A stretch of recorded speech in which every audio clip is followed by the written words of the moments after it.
If you or someone you know is struggling with alcoholism or addiction, do not hesitate to reach out for help. You can find numerous free resources on our website, thebeginagainpodcast.com, and there are tons of resources and support networks available online, in person, or just a phone call away. You don't have to face this challenge alone. Welcome to the Begin Again podcast. I'm your host, Gary Menkes. On the Begin Again podcast, we delve into the inspiring journeys of individuals who have overcome alcoholism and addiction and emerged as true trailblazers in entrepreneurship, business, sports, and beyond. Through authentic, uplifting, and profound conversations with our guests, we aim to shatter the stigma surrounding addiction and demonstrate that recovery can be a catalyst for remarkable success, strength, and resilience. We firmly believe that by listening to these accounts, you will be empowered to unlock your own potential, instigate positive change in your life, and contribute to the creation of a better world. So, get ready to be inspired and embark on your own personal journey of growth with the Begin Again podcast.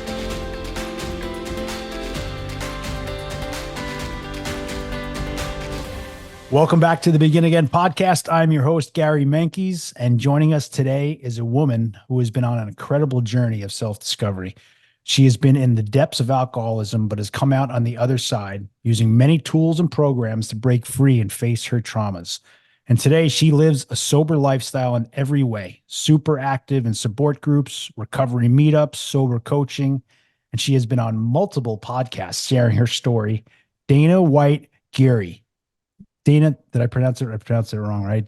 Guerrie. I'm sorry. You just told me that 3 times. Dana, welcome to the show. Hi, Gary. Thank you so much for having me here today. No, thank you. And we were just talking off camera. We have an acquaintance, so the same acquaintance in Drifter of Sobertown. Drifter is an integral part of me starting my podcast in a way. Actually, I had come up with this crazy idea, and I, of all people, reached out to him, and he called me right away. And I know we both have some great things to share about him. And so we said we're going to give him a shout out. I'm giving him a shout out right now. In a way, how our paths crossed today, right, Dana? Right. The first in-person, it was a Zoom, but we call it in person now, right after COVID. The first breakout group I had with the I Am Sober app, I had Drifter in my breakout group. And we were kindred spirits right off the bat. And he was somebody I could relate to. He was one of us, and he had been in the system. He played no games. He was no bullshit, drop an F-bomb here and there. And he was how I started my podcasting. I started guesting on the Sobertown podcast, and he is how I found you. He said, you got to reach out to my brother, Gary. And I said, okay. I don't usually, as my father would say, put the hump out to get on podcasts that much. But when Drifter says, hey, check this out, I check it out. And he's one of the people that I still call if I start to get, shaky or wobbly. He's the guy. He'll, like you said, he'll answer his phone. He doesn't hold any, doesn't hold bar, if you will. No, he's awesome. And that makes me feel good that he told you to reach out to me. And that's awesome. He's such a great guy. In fact, I think I have my Sobertown episode on my website, my sharing my story. So that's a cool thing. So Dana, I was looking into you. We were talking off camera here. I know you got some heck of a story here. Why don't you kick it off for us? Oh, gosh. Well, I'll give you the nice tidbit version. I think we were discussing, I used to really identify with the trauma roadmap. I used to kind of establish my timeline of life through all the bad things that happened. This is when this trauma happened, and then this is when the assault happened, and then this is when I went to jail, and then this. But I'm really not that person anymore, because I could not get sober if I lived in that trauma image. And someone once told me that if you meet somebody and you tell them your trauma straight off, that you're not only trauma bonding, but you define yourself by your trauma. And I thought that was huge because, and another friend always says, there are no victims, only volunteers. And so what do they say? It's not your fault that these things happened, but it's your responsibility to take them and make the most of your life. Yeah, I love that term, trauma bonding. I'm not sure I ever heard that term, trauma bonding. that is powerful, right? You are bonded to your trauma. And it's Right. fun. Or maybe it's not a coincidence at all, right? There's no coincidences, but I was in a meeting this morning and the gentleman, he was 6 months sober, but he just had such a clarity about alcoholism and how sick he was. And it was just, for lack of a better word, it was like a basic 101 alcoholic. And it dawned on me like I needed to hear this so badly because I personally often find myself, like you're kind of saying, trauma bonding or leading with, all the trouble that I got in. It's kind of, and I hate it. Like, I don't want to say I hate it because it's part of my story and it's part of who I am. But I find myself, even in meetings, I'm talking about all those episodes too much. And when you take all the trouble I've gotten in, right, and everything that I've been through or put myself through, strip that all away. I mean, I was just an alcoholic as well. Like I drank abnormally. And this gentleman was talking about it. It was dawned on me. I'm like, I want to, I feel like I'm qualifying myself, I guess, is too often is I think is part of it, right? Like you're new here, like you and I are just hitting it off. And there's a part of me that wants to, qualify myself for lack of a better word with you. But I kind of don't want to do that. Believe me, I assure you the bullet points are there and the rap sheets there. Yeah. But and then we kick it off here and you talk about trauma bonding, right? And it's what we learn in sobriety, right? And about resentments, right? It was that tough pill to swallow early on where, yeah, you know what? Some of these things happen to you, right? But here's the problem. Here's your issue for you. You can go on the rest of your life holding on to this because the person that did this to you is not thinking about you right now. So Right. it dawned on me, I'm the only person that's being affected by these things right now. And some of it sucks, right? Some of these are tough pills to swallow, but it's up to us if we want to get better. Like I can choose to hold on to it and have a grudge and maybe I still will but in a way, but maybe I put it at bay or I find a way to accept it, right? The acceptance prayer is a big part of my sobriety today, Oh actually. yeah. But trauma bonding is amazing. I love that term. And not only do we bond with our, how we identify with our traumas, but like we bond with others through our trauma. Yeah. So, 100%. you and I sit here and try to one up each other for how many arrests we've had and how many times we've been, beaten by the cops or, you sit here Right. and we try to go back and, like you said, qualify why I'm here or who's the bigger addict or, how many times have you been in a trap house or, have you lived on the streets, and Right. and I think that's kind of, you start to establish, and that was, like I said, how I bonded, ironically, with Drifter, because he was a badass and because he had been through it. I knew he was like me. Whereas, Susie, who drinks in her kitchen, has a, wine and her husband doesn't know, didn't really bond with her over her alcoholism because I was never I was not secretive by Right. any means. That was my identity. Yeah. And so not only do we kind of hold that trauma as like a code of honor in the circles that we are Yes. in, but we also bond with one another by how big of fuck ups we were. Yeah, 100%. And I'm laughing to myself a little bit too, because I'm thinking about the first conversation I had with Drifter, right? And we first started, asking me about me and I just started telling him, he's like, oh, okay. Cause I got in trouble when I was 16 and yeah, I beat up a cop actually, or at least I got arrested for it. I assaulted a police officer, 16, but he and I hit it off too. Cause then he started telling me some of his stuff, but again, back to like, stripping that away, right? A little bit. And I say this too often, like, when I take away all that stuff, there was also a time I was a young man, my young 20s, and I was at my first real job, which I somehow got. I don't even know, I don't have a college degree, barely graduated high school, but I did. I have a few junior college credits under my belt, but I found myself sitting at a Wall Street trading desk, and I'm sitting there though, as man in my young 20s, and I'm talking to myself, all day long, like I'm not going to drink tonight. I'm not going to drink tonight. I'm not going to drink tonight. Like literally all day long, sweating, and 12 o'clock, you feel a little bit better, but I'm still not going to drink tonight. Still not going to drink tonight. And then 4:30, 5 o'clock comes in, it comes along, and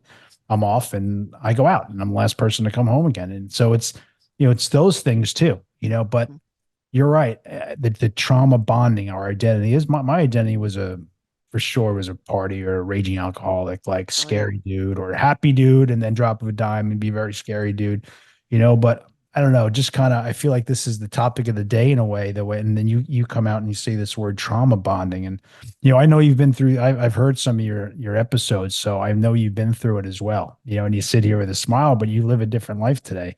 And, it took a while to get there.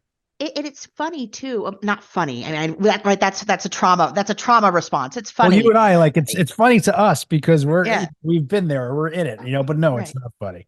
It's not funny, but funny that there's a part of me that doesn't want to remember that girl because I feel like I'm so far removed from who she was, Mm. but I don't want shame to win out. So it was funny. I was meditating this morning and I was thinking, how am I going to go into this with Gary? And then I was thinking, there's a part that pops out and says, "Oh man, you're going to make this hot. You're going to hit all these points and talk about this and talk about that." And then I said, whoa, we're not going to lead with the trauma. Gary doesn't need to know about your sordid past. Maybe he likes some tidbits, but overall, and I remember we were exchanging some DMs and you said, we want to talk about hope and strength. And we want to, bring some positivity to the message. And I said, so that's what we're going to do today. We're not going to, divulge all the horrible things that happened to us. And that's also kind of why they say, talk therapy isn't that great, because all you do is you basically just re-traumatize yourself. Every time you talk to your therapist or your psychologist, you're just reactivating that part of your brain where the bad things happened. So that's why they say, somatics or, doing exercise or different type of physical activity gets the trauma out of your body. Mm. And so I think there's a point where, and that's why I was actually in another group I won't speak of, but I was pretty heavy into the group. I really liked it. And then it started getting negative. Mm. And every time it wasn't, and I think it was people probably newly sober. So it wasn't like me, but I really like people that are newly sober because they're invested, they're still really going for it. Whereas sometimes when you get to be more of an old timer, I mean, obviously you're incredible. You're a legend. But I think, you get further on, you can get closer to the fuck it's and say, but somebody new who's in it, but it was every time I was on these calls, it was negative. And it was just, I'd get off the call and I would just feel, oh my God, these poor people, this horror. And then I'm thinking, well, honey, I could one up you any day of the week. And then I'm like, no, we're not here to do the one up, the trauma bonding. Right. And so it's really almost, dare I say, a choice to live recovery in a positive mindset. Well, I think you bring up a good point as far as, meetings and places to go. Like, it was taught to me early on, listen, maybe every meeting is not going to click with you, so go around and find some meetings. And when you do find one that you like, go back to that one, like stick to the ones that you like, and that was a big lesson for me, especially for me early on. Dana, I was skeptical. I was waiting for, whatever this cult was to, so it's gonna show itself any second now. Like, I didn't trust anybody, right? So when I'm going around and another thing was taught to me early on, like, you're not every, if you sit in a meeting for an hour, 60 minutes, you might not get every single thing that, every single thing in this meeting is not going to resonate with you. Just take with you the stuff that does help and the stuff that does resonate with you. And that's it. And so that's how I did it early on. And I think that's important because especially, those people early on, and listen, those early recovery people, they're the most important people in the room. They are absolutely the most important people in the room. And, you said, a legendary, long time, long-term recovery, right? The truth is we see it all the time too. People that have been in long-term recovery, they get the fuck it's, or maybe they're not, running a program. Maybe they're not going to as many meetings. And listen, they can go back out. I can go back out, Dana. I can 100% go back out. I am certain of it. I don't know if I have another recovery in me.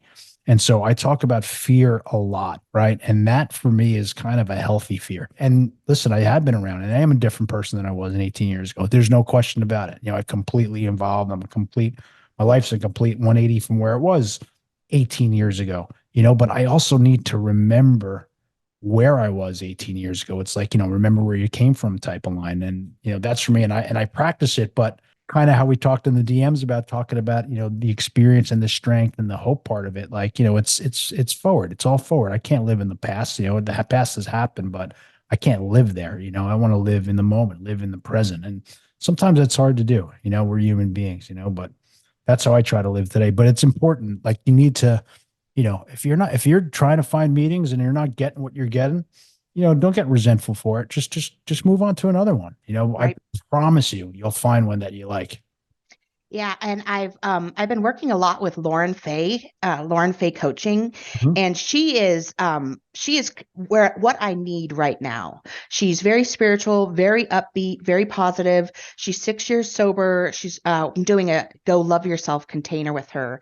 I did an identity shift container and a remember container with her before, and she says a lot of people don't really like me in the industry because I'm too woo woo. And I said, no, that's what I need right now. I need the spiritual woo woo.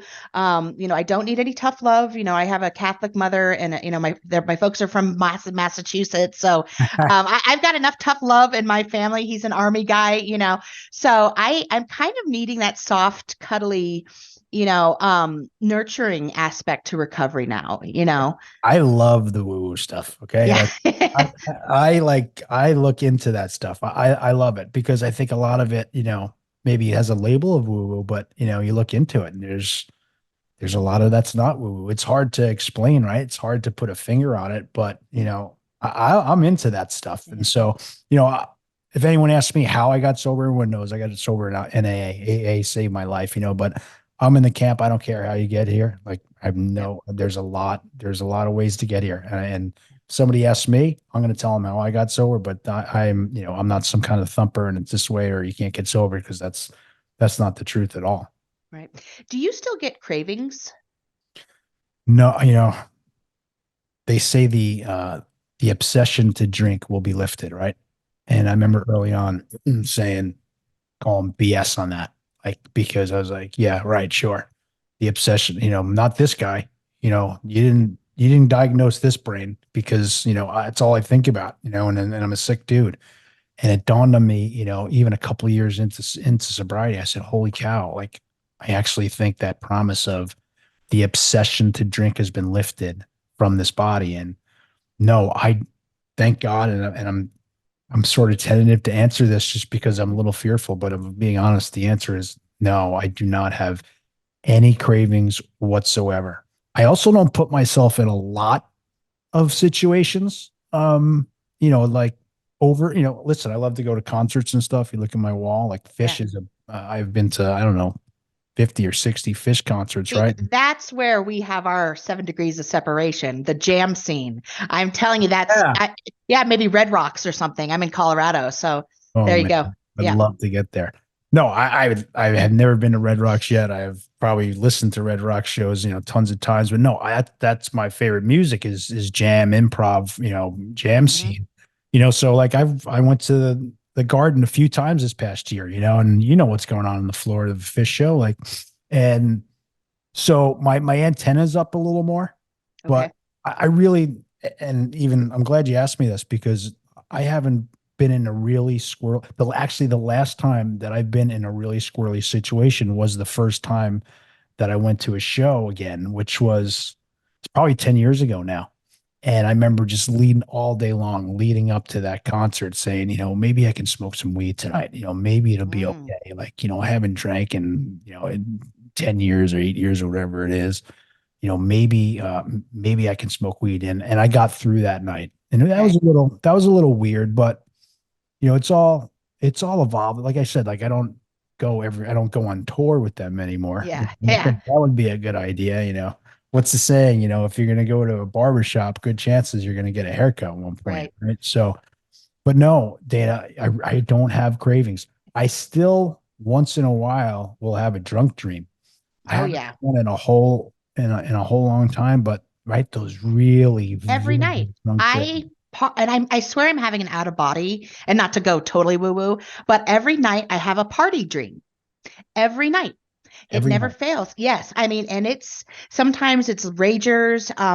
Last night, my hubby and I were smuggling weed out in a propane tank. I mean, it was bizarre. I mean, Wow. some of this stuff is just out there. And I'm thinking, how much longer, or do they say, I've been partying since I was, younger than 15. So maybe it's like a breakup. It's half the lifeline. So, I mean, how many more years do I have to go where I don't have these dreams?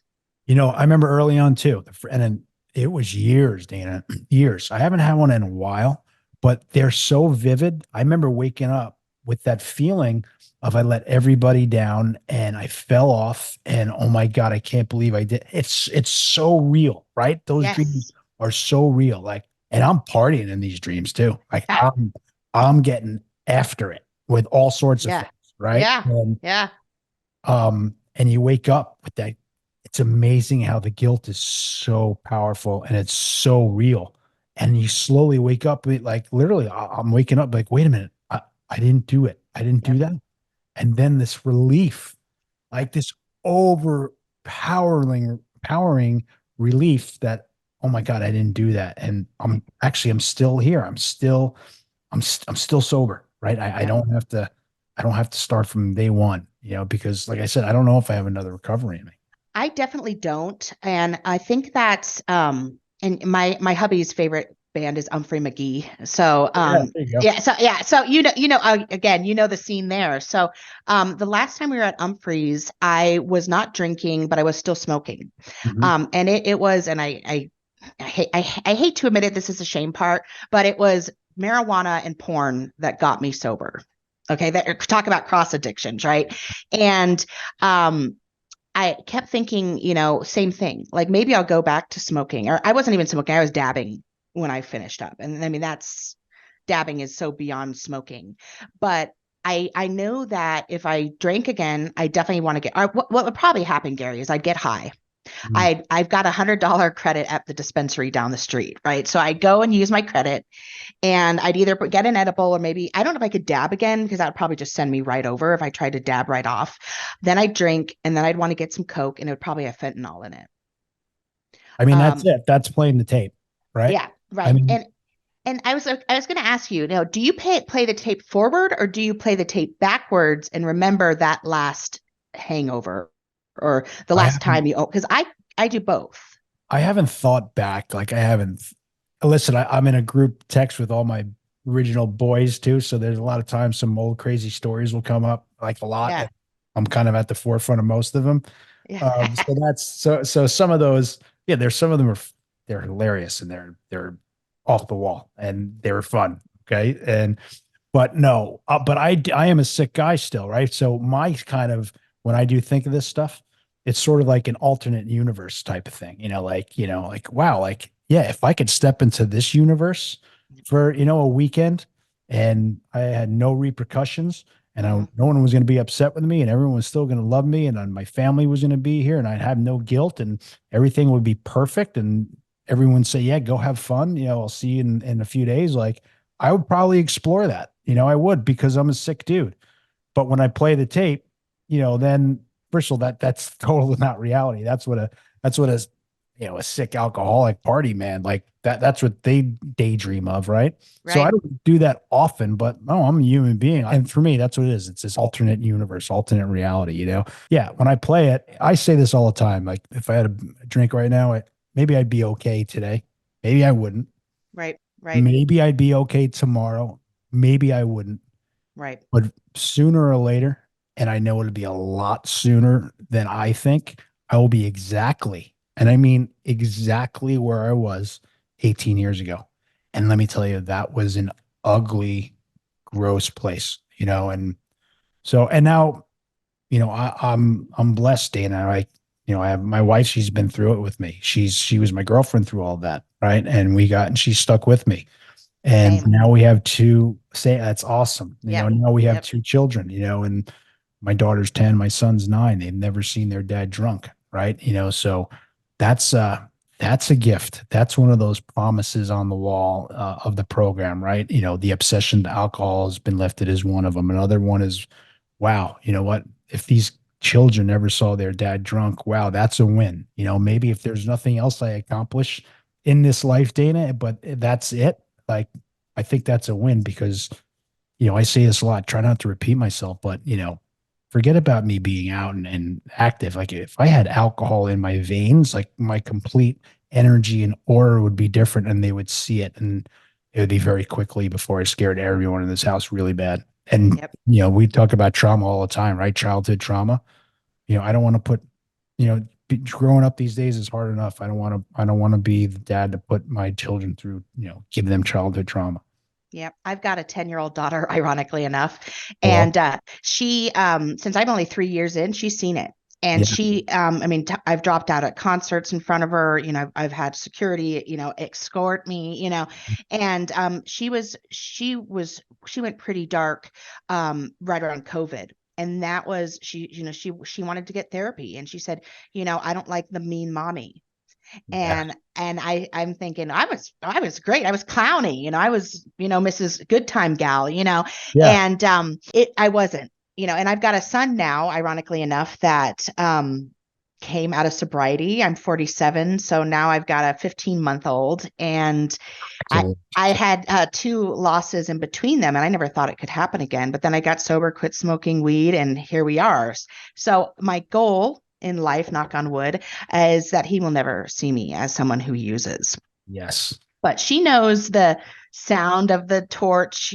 She's like, "Oh, you guys would go down, and I'd hear that strange noise in the basement." And yeah, my husband still drinks occasionally, but he's a normie.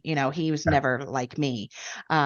So ideally, maybe someday I'll have a completely sober household, but he can handle his booze. So yeah. You bring something up too, and I think it shows the state of or the evolution of things, right? Is that your 7-year old, I guess I'm guessing I'm using your numbers at the time, your 7-year-old daughter even had the wherewithal or the words to say, I want to speak to somebody, right? Because when we were younger, like there was no one, there was no one to speak to. You didn't raise your hand, no. and I'm thinking about you're saying your daughter knows this, it's those little things, the sounds of the torch, like you said, I've been through some stuff too when I was a kid, and stuff that I saw, and it's those little, like even some songs will come on. I love Led Zeppelin, don't get me wrong, but sometimes some music will come on and I'll go back to where I was 8 or 9 years old, like, oh yeah, I remember this song, and it brings you there, right? It brings you right back to that stuff, but amazing.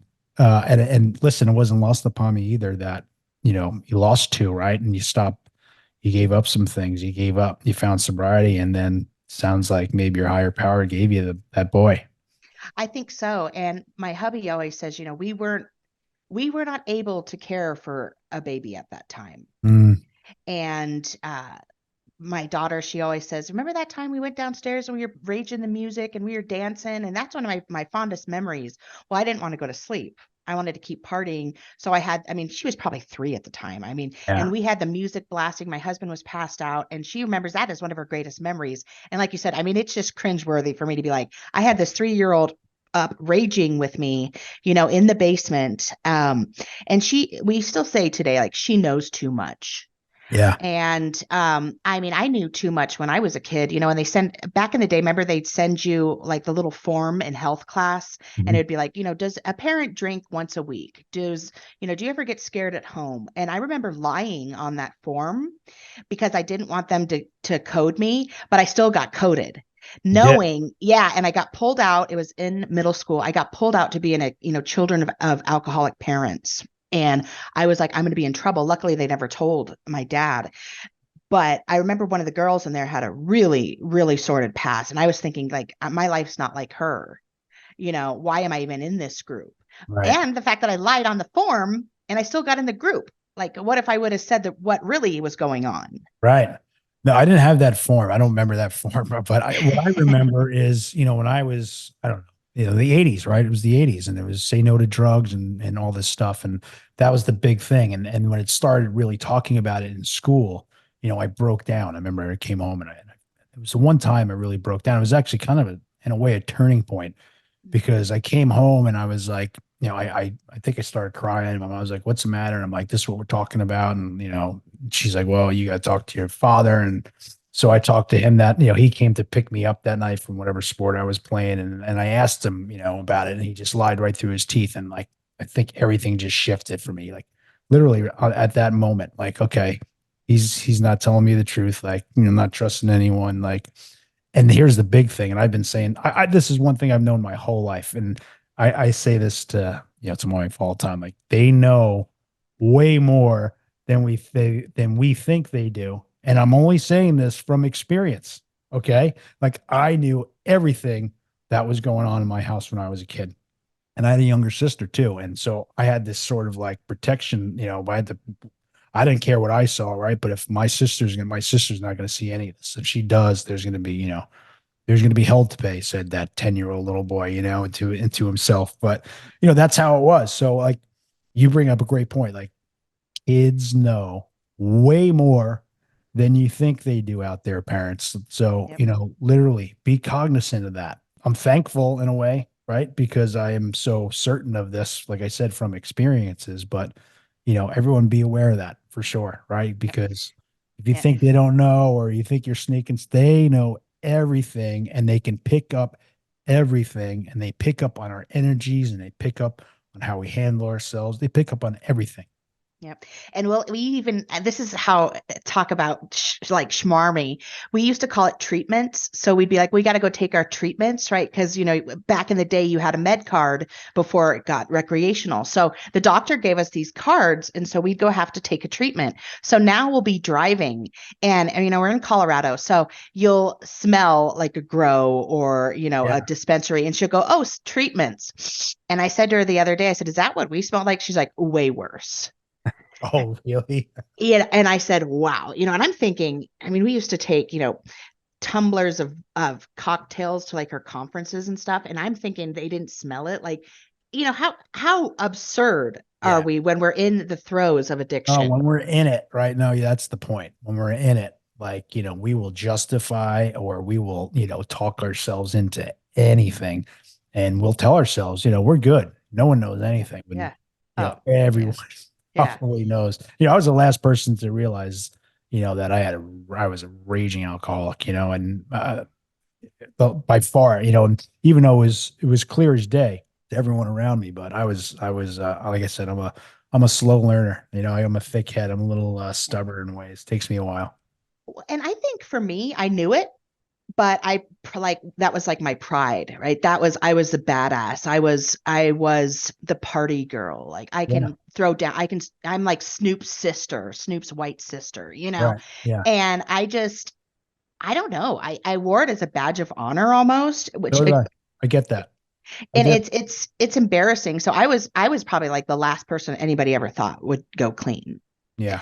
And so I said, I was talking the other day, I said, what did you think was going to happen? Like, and for a while I thought my daughter would probably find my body or something along those lines. And my hubby's like, I just don't know. I don't know what would have happened. Yeah. And that's probably the blessing of where we're here today, and we still have our whole life ahead of us, and we don't have to find out what would have become. That's really it right there, right? And now people like us, you and I, we're taking all that stuff that we've done to ourselves and to our bodies and to our loved ones and everything we've been through, and we're flipping it on its head, and we're seeking to help people with it, right? And so like your story is going to help someone. I love the line. I'm going to botch it, but it's, all my misgivings, all my, misfortunes and misdeeds are going to be a roadmap for someone in the future on how not to live and to live a Right. better life, and that's really, that excites me. And what if your kids want to indulge? I mean, obviously, we'd know right off, right? If they were sneaking a smoke in the backyard or they were at a party. I mean, how are you going to handle that? I mean, I know it's not here yet, but it's right around the corner, isn't it? It is. And I think this is important. And this is probably one of my biggest fears there is for me, these two kids, and where are they going to be when they start hitting their teens, and right. What are they going to start like? They're going to have their own paths, right? They're going to have their own journeys, but my wife likes to tell me, Gary, you broke the mold, right? So like, I was talking to my sponsor the other day. I was talking about my son, and I was just telling him like what a great kid he is, and awesome at Legos, yada yada yada, and I said, he's nothing like me either. And, I was such a wise ass. I was in so much trouble. And he said, Gary, he's also grown up in a different environment than you are. Don't forget that, so Mm, how am I going to handle it? I'm already talking about it. Like I am like my daughter is a little more like me. So I'm a little, again, she's 10. I'm a little keen to her, yeah. she's very social. She got a ton of friends, and so is my son, but like she's really into that stuff. And when I was young, like I couldn't wait to grow up. I couldn't wait to like be able to get into the bars, or I couldn't wait till I was 18, or I couldn't wait till I was 21. Like way too young to be thinking this way, right? Again, Mm-hmm. abnormal from the jump. But I like to tell a story. You see behind me, I have, a map of the US. I like to try to go on road trips. And so last summer I dragged them all on a road trip upstate New York. And I love to hike, but I'm the only person in this family that likes to hike. And I found that out the hard way. But on the way home, so no, it was kind of a debacle of a trip, but it was a great trip also. But on the way home, we spent 2 hours talking about drugs and alcohol, the four of us, Mm. and I turned to my wife and I said, you know what, this trip was worth it, because I would do that 10 times over if it meant that we're going to have this 2 hour conversation about drugs and alcohol. Yeah. And so on my anniversaries as well, my wife makes a big deal about it. She writes me a card, and we get a Carvel cake, whatever. And this year, my son, he's 9, he came in after, he said, Dad, he said, you don't drink? I said, no, I don't drink. And he goes, I'm not going to drink either. And I Mm. looked at him. I'm not saying, he's 9 now. I'm not going to Yeah. hold it to Yeah. him, right? Yeah. Yeah. But I just looked at him and I said, buddy, if you stay to that, you're going to be so ahead of the game. So how am I going to handle it? I think I'm just going to handle it. I'm going to handle it by asking other people for help, other parents that have been through this. I'm going to certainly do that, Yep. but I'm going to be as honest with them as I can. They know about this podcast. Like I said, people, they know more than we know. Like, for all I know, my daughter's been listening to these podcasts for all I know. I hope not. She's not quite ready for all the stories of dad, but there is going to be a time where I'm going to sit him down and tell him what alcohol did to me and what alcohol has done to our family and my aunts and uncles and family members. And this is what it leads to. So I think the best that's the best we can do. It's never going to stop, right? Like we're going to continue to, that's all we want to do. We want to get them to a safe place. We don't want to get them to a place where, of course they're going to live their lives. And of course they have their own journeys and their own path, but we just hope that what we've been through will make them not go down that road. Listen, I want them to have fun. I want them. My wife's she's a normie too. Like we go out and she'll order a glass of wine. She won't finish it. And I still laugh at her, and listen, I pray my son and my daughter are the same way as her. Yeah. Yeah. And I did a podcast with Doom to Bloom with Jacqueline, and we talked a lot about communication and education. And just as you had said, just hit the nail on the head, we educate those, with our stories. And what's another one? When we heal and we get sober, we heal 7 generations behind and 7 generations ahead. Okay. So by, like you said, breaking the mold is basically just changing the whole trajectory of our prophecy. It's so true, right? Like, because to your point, like they're not going to grow up. Again, one example is us, you and I, right? But they're not going to grow up in the same environment that we did. So Right. that's a good start. I used to think like, hey, no problem, just don't leave any like cocaine straws in the drawer where the cereal spoons are, and I'm good. You know what? Exactly. It's not that simple. There's a Yep. lot more to it, right? Like, Yep. so, like I said, I've been going on, God willing, I'd be 18 years sober, and, Right. My sobriety's front and center, like it really is. And all the other stuff that comes with it. And I know you've done all these amazing stuff, woo-woo, spirituality, all these tools. You've done a lot of this stuff, but all of it for me goes back to me finding sobriety, becoming sober. I wouldn't be doing any of that stuff. You talked about meditation. Like, I love to meditate, and I practice meditation and visualization and all this stuff that I'm really into. I wouldn't be doing that stuff if I was out. I wouldn't even have known what it was. And I would have, again, I was a skeptical, chip on my shoulder kid, a guy at the time, and now I'm not. Now my mind's open, my heart's open, and there's so much out there. I love it. Well, I think we're doing great things. And not to stroke you, I know you're a man that you're of a generation, you don't need strokes, but you're doing amazing things. You're touching a lot of people. And like I said, Drifter just rages about you, and he's talked a lot about you on Sober Town. So it's just been such an honor to meet you, and not to fangirl out on you or anything, but it's been a pleasure chatting with you today. I know we're kind of coming up on time, but yeah. But before we go, where can can we find you? Where can we go follow you? And tell us about some of your upcoming podcasts before we go. So I will be, where should I start? I am at the Yarn Consolery, LLC.com, and that's yarn, YARN. No, I'm not really good with yarn, but more like spinning a yarn, like telling a tale. Yeah, we'll put this all in the show notes as well. Awesome. I'm the Yarn Consolery LLC on Insta, and I'm Dana White-Guerrie on Facebook. You can also find me on Sobertown podcast. I'm going to be recording with Milk Masters next week with Nicole Ingmeyer. And then the week after that, I'll be recording with the Alcohol Pod, Sharon Hartley. I do some work with Lauren Fay Coaching. Sorry, Lauren. And I'm also going to be working with Mr. Ted Perkins on recovery movie meetups. Yeah, that's big for Drifter. I know he was pounding the table on that with me, and I want to re-engage with him on that because that sounds like exciting stuff. It's going to be awesome. And Ben, we did some work in the beginning with Erica Spiegelman with Rewired. We did a couple support groups there, and I just released a piece in the Sober Edit magazine this morning, and just, like we said, if sobriety brings incredible, amazing things, I would have never expected. Yeah.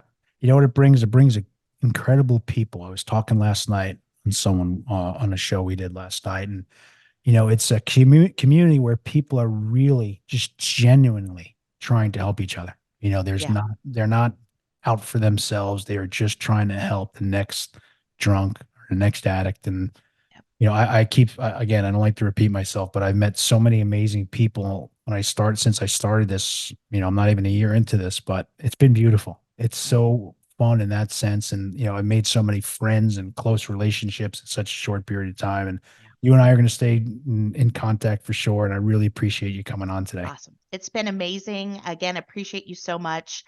Just keep pressing and doing what you do because you're touching lives and you're the lighthouse, right? You're shining that light so the ships can come in, and just appreciate you so much. It's really sweet of you to say. Thank you so much. We'll talk soon. Okay.